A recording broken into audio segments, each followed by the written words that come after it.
निशा अपनी और अपनी माँ के हालात बदलने के लिए पढ़ना चाहती थी, लेकिन गरीबी के कारण उसकी पढ़ाई बीच में ही छूट गई थी। दोनों माँ बेटी बहुत बुरे दौर से गुजर रही थी। दोपहर के 2 बज रहे थे। गीता बाहर से घर आती है। उसके कपड़े पसीने से भीग चुके थे।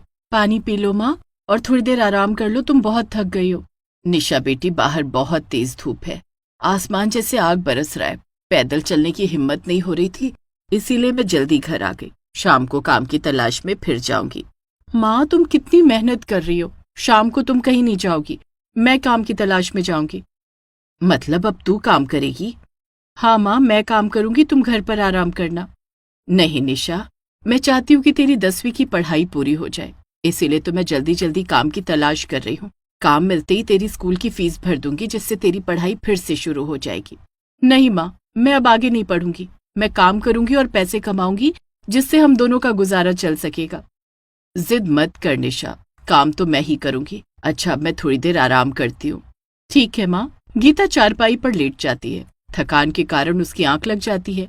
इसी बीच निशा खाने की तलाश में घर से बाहर जाती है। चलते चलते वो एक कॉलोनी में पहुंच जाती है, जहां अमीरों की कोठियां थी।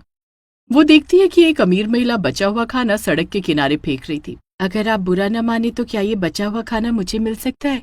मैंने और मेरी माँ ने 3 दिन से कुछ नहीं खाया है। ठीक है, ले जाओ। आपका बहुत बहुत धन्यवाद। बेटी, तुम पढ़ी लिखी जान पड़ती हो, कुछ काम क्यों नहीं कर लेती? भीख मांग कर खाना अच्छा लगता है क्या? अच्छा तो नहीं लगता, लेकिन हम लोग बहुत गरीब हैं। निशा उस महिला को सारी बात बताती है। अगर तुम काम की तलाश कर रही हो तो मेरे घर में काम कर सकती हो। क्या तुम्हें खाना बनाना आता है? मुझे खाना बनाना आता है, घर के दूसरे काम जैसे झाड़ू पोछा बर्तन धोना ये सब भी कर लेती हूँ मैं। ठीक है, कल से तुम काम पर आ जाना। आपका बहुत बहुत धन्यवाद। आप नहीं जानती कि आपने मेरी कितनी बड़ी मदद की है। अब मैं चलती हूँ, माँ जब उठेंगी तो उन्हें भूख लगी होगी। आपने जो खाना दिया है उससे हम दोनों माँ बेटी का पेट भर जाएगा। मैं कल सुबह काम पर आ जाऊंगी। निशा वहां से घर आ जाती है। थोड़ी देर के बाद गीता की नींद खुलती है। शाम के 4 बज गए थे। ओह, 4 बज गए हैं, मुझे काम की तलाश में जाना होगा।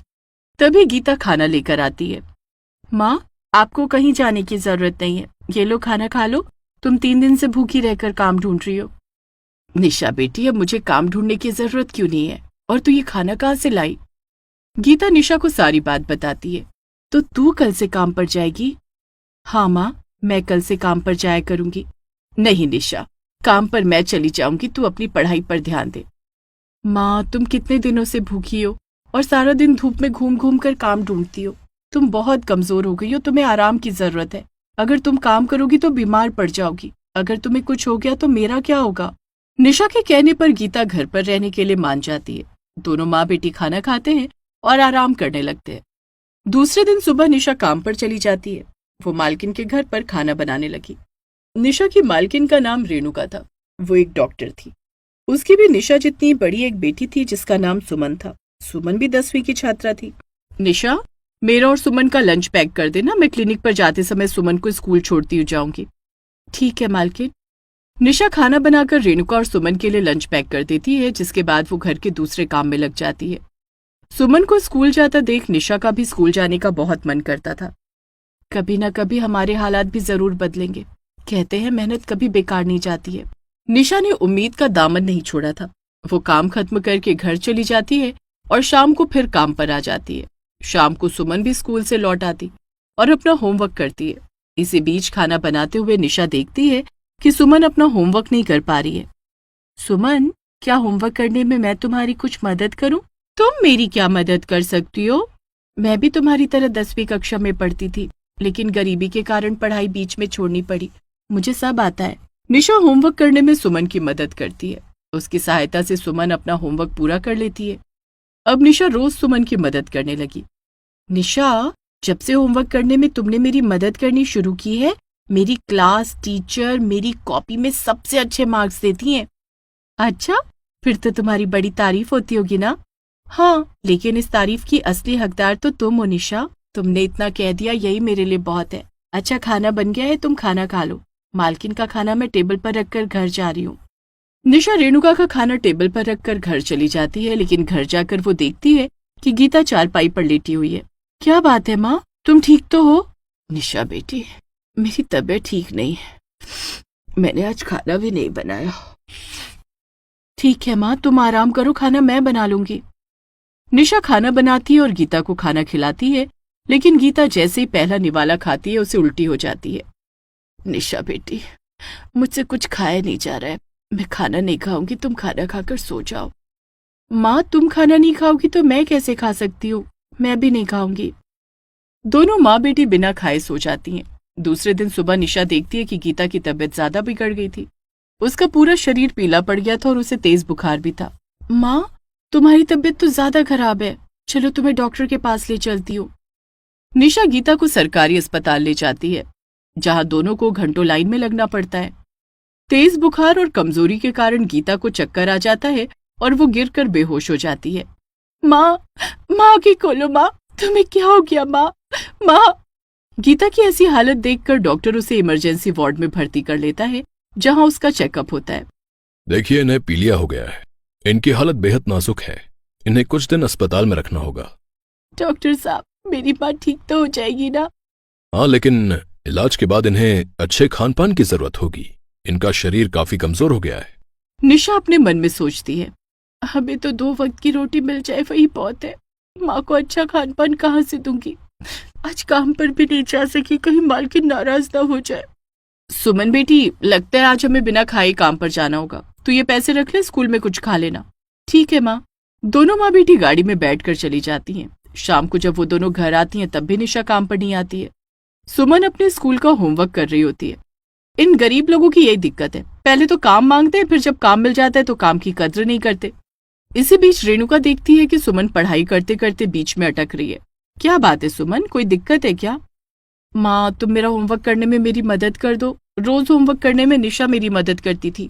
क्या? होमवर्क करने में निशा तेरी मदद करती थी? हाँ माँ, जब से निशा ने मेरी मदद करनी शुरू की, मेरी क्लास टीचर ने मुझे क्लास का मॉनिटर बना दिया है। निशा पढ़ने में बहुत तेज है। अच्छा?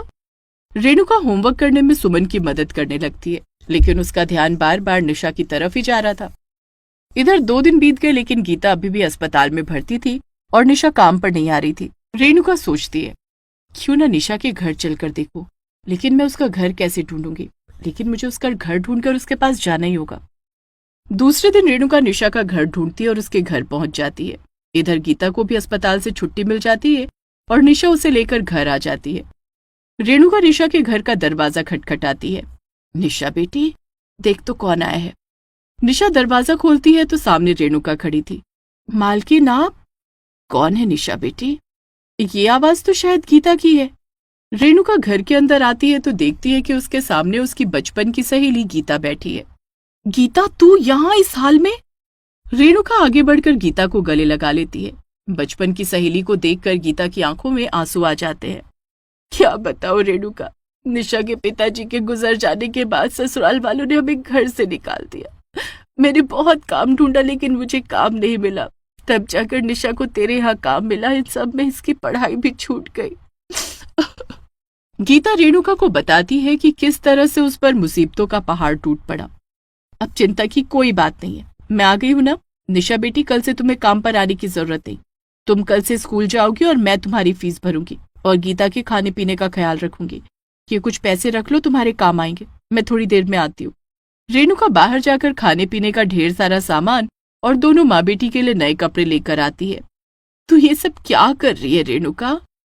मेरी सबसे प्यारी सहेली जो मुझे बरसों के बाद मिली है, उसके लिए मेरी तरफ से छोटी सी भेंट है। अब ज्यादा मत बोल और आराम कर। जब तू पूरी तरह से स्वस्थ हो जाएगी तब मैं तुझे अपने क्लिनिक पर अपनी पर्सनल सेक्रेटरी बना दूंगी। रेणुका सारा सामान निशा को देकर चली जाती है। उस दिन दोनों माँ बेटी बहुत खुश थी। दोनों पेट भरकर अच्छा खाना खाती हैं। दूसरे दिन निशा स्कूल जाने लगती है। कुछ दिन के बाद गीता का स्वास्थ्य भी ठीक हो जाता है। जैसा रेणुका ने कहा था, वो निशा को अच्छी तनख्वाह पर अपनी पर्सनल सेक्रेटरी बना लेती है, जिसके बाद निशा और गीता के हालात सुधर जाते हैं।